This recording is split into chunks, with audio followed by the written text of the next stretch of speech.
guinea pig!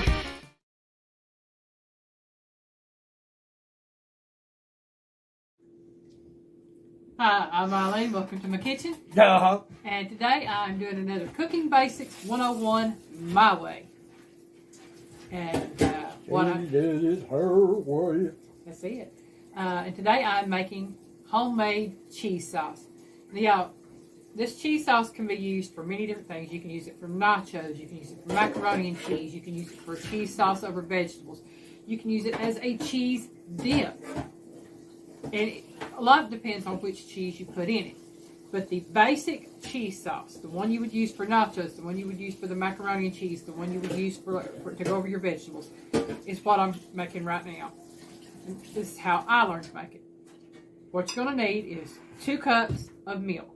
You can use whole milk. You can use 1% milk. You can use evaporated milk that's been reconstituted with some water.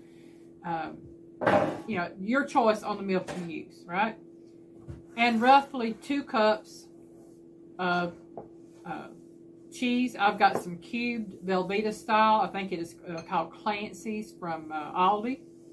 But it's basically the same cheese. It's just not as salty. And you need about 2 cups of that. If you don't want to use this type of cheese, you can use about 2 cups of grated cheese. Whether it be cheddar cheese, Colby Jack cheese, Monterey Jack cheese, white cheddar cheese, regular cheddar cheese, whatever. Just make sure it ain't the cut the cheese. You also need 1/4 of a cup, which happens to be 1/2 of a stick of butter. Can you use margarine? If you really like margarine and don't like butter, yes, you can use margarine. I will not guarantee that your cheese sauce will turn out the same. I have to have butter in my cheese sauce. It turns out that'd be better. They'd have to experiment with it. Yeah, that's something, you know, this is cooking basics. I'm just saying this is the basics of cooking. I suggest butter. You also need 1/4 of a cup of flour. You can use all-purpose flour. You can use self-rising flour. I've got self-rising flour, okay? You notice it said 1/4 cup of butter, 1/4 of a cup of flour. You want a 1-to-1 ratio with your fat and your flour, okay? Here I have about, I want to say it's not quite 1/2 of a teaspoon of black pepper. It's a little over 1/4, less than 1/2. And I have about 1/4 of a teaspoon of salt, simply because the cheese is already salty. The thing you'll need is a saucepan, at least a medium-sized saucepan, you know. Oh, excuse me. And that's what I have here is a medium saucepan. Now I'm going to turn my cooktop on. And I'm going to cook it on about medium heat. If you're unsure, you can cook it on medium-low. But right now I've got mine on medium. I might turn it down once I get everything going so that I do not burn the cheese. First thing you're going to add to your saucepan is your butter. Okay? So that's 4 tablespoons of butter, which equals 1/4 of a cup, which equals 1/2 a stick. A whole lot of goodness. Yeah. And this is unsalted butter, by the way. If you use salted butter, omit the salt in the seasoning. Okay? But I am using unsalted butter. And once the butter melts, now I will add the flour once this butter melts.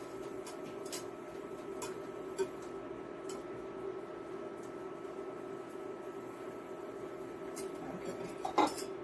And what I'm going to be doing is making a basic roux with the flour and butter. And that is R-O-U-X, roux. And that the roux is the basis of your cheese sauce. It is the base of gravies. It is the base for the bechamel sauce. And the bechamel sauce, which is spelled B-E-C-H-A-M-E-L sauce. It is a French sauce, white sauce. It's the basis for the cheese sauce. Okay? When I say cooking basics, y'all, I'm going to try to tell you what I can about it while I'm doing this. She's breaking it down as far as she can for those who want to learn how to cook. That's it. All right, the butter is melted. Now I'm going to add my flour. And I'm going to go ahead and add my salt and pepper.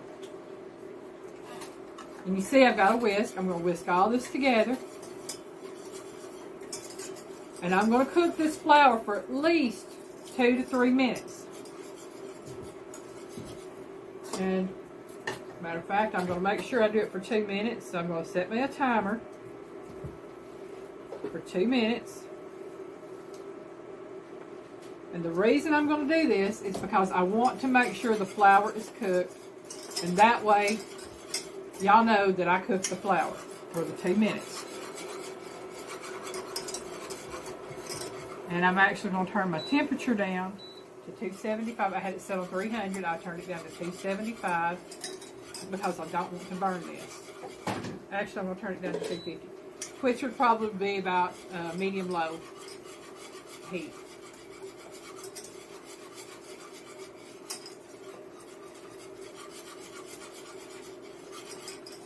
Now again, the cooking basics is for those, I mean, anybody's welcome to watch these that wants to. The cooking basics are for those who want to learn how to cook a specific item. Whether it be learning how to boil eggs, or learning how to make cheese sauce, learning how to cook rice. Even though they already know how to cook, they might see a different technique that you use that they might like to adapt to theirs. That's it. Now, I'm not saying that anybody that my way is better than everybody else's. This is cooking cooking basics 101 my way. This is how I do it. And if it works for you, that's great. If it doesn't work for you, then find something that does. That's all I can say. Okay, I about got the roux done. It's got 36 seconds left to cook to make sure the flour is cooked. And you will know that the flour is cooked when you smell a nutty smell. And I already smell that, so I know that that is done. Pause that. Get that off. Get out of there. Okay. Now to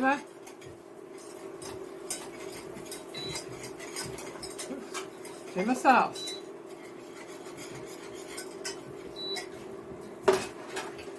I'm going to add my milk. Whew. I got a little bit warm. Steam it up. And we're going to add this.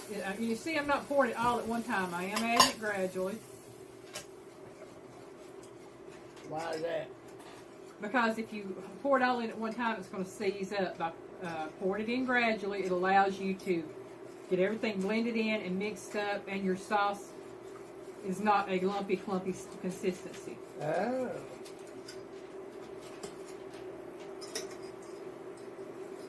Okay.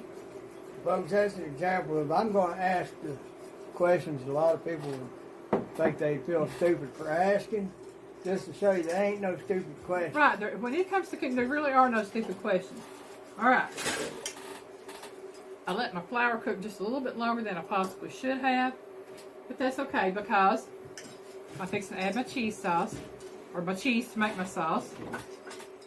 Okay, now this right here is your bechamel. You can use this right here. You can use it as a gravy. You can use it as considered a white sauce, even though it's a little on the tan color. And you can put this in a lasagna. You can put it over pretty much anything, just like you would any other gravy. Right now, I'm fixing to get ready to start adding my cheese. And I'm going to continue to stir this until the cheese is melted. Well, I said I was.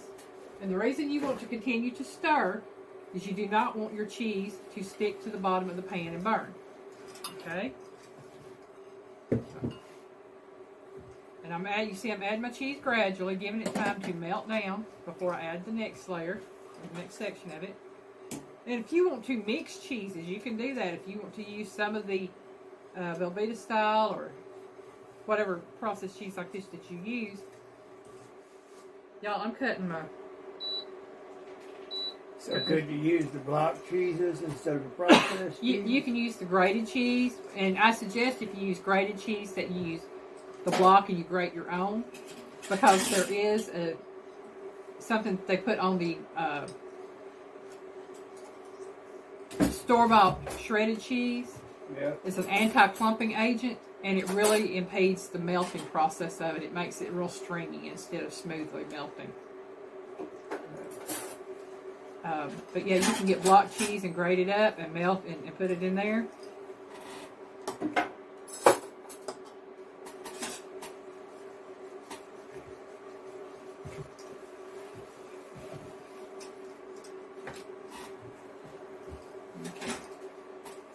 I don't know if you can tell, that cheese is actually causing that sauce to thicken up.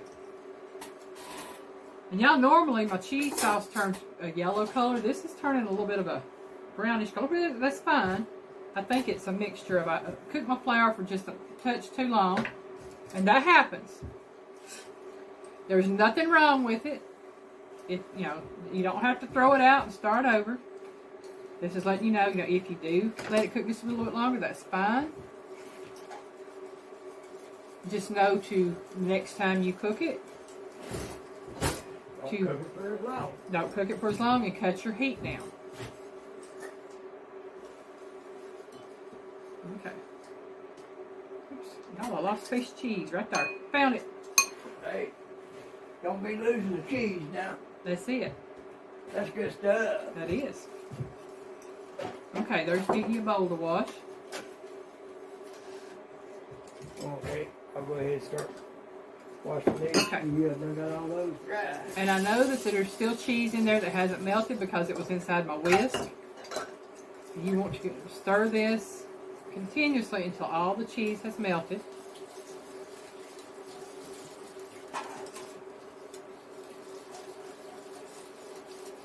And just because there might be a slight mistake in the kitchen when you're cooking, and you might overcook something just a little bit, as long as it's not burnt to a crisp to the point it cannot be salvaged. A lot of stuff can be salvaged. That's just like this right here. Did I overcook my flour? A little bit. Yes. But can I still utilize it and use it? Yes. Simply because it can be salvaged. Because you're making a sauce with it anyway.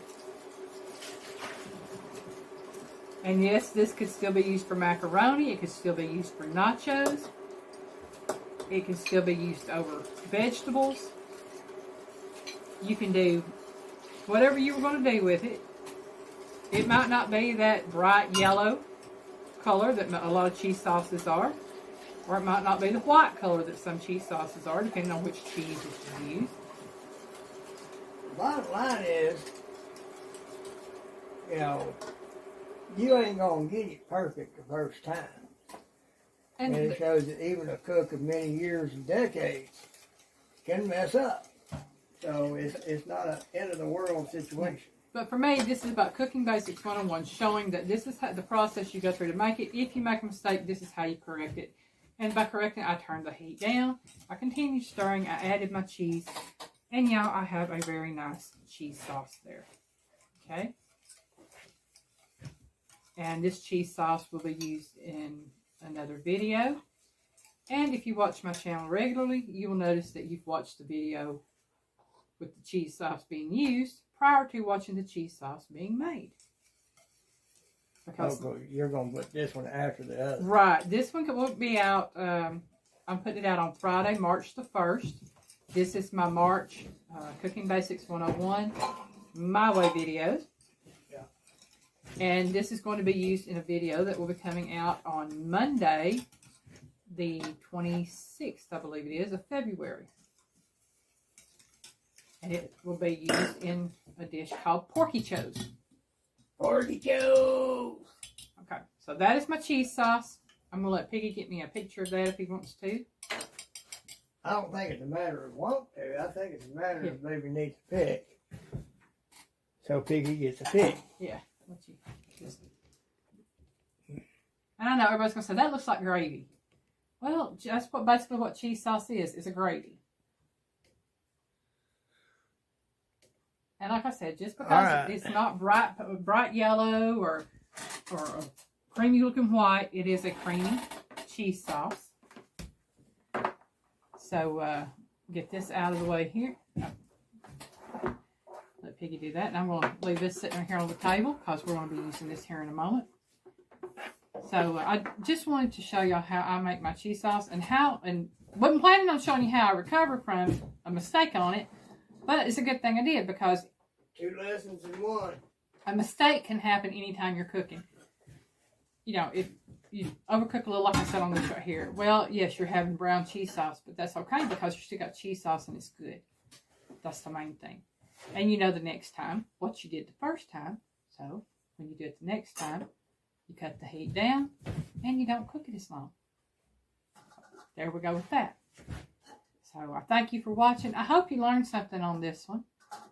And if you have any questions, leave me a question. If you have something you would like to know how to cook, as far as basic cooking or basic kitchen skills or whatever, just leave me a comment and I'll see what I can do about getting it out for you.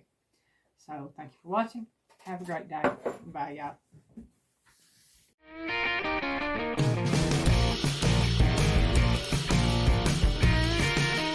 Bye, y'all.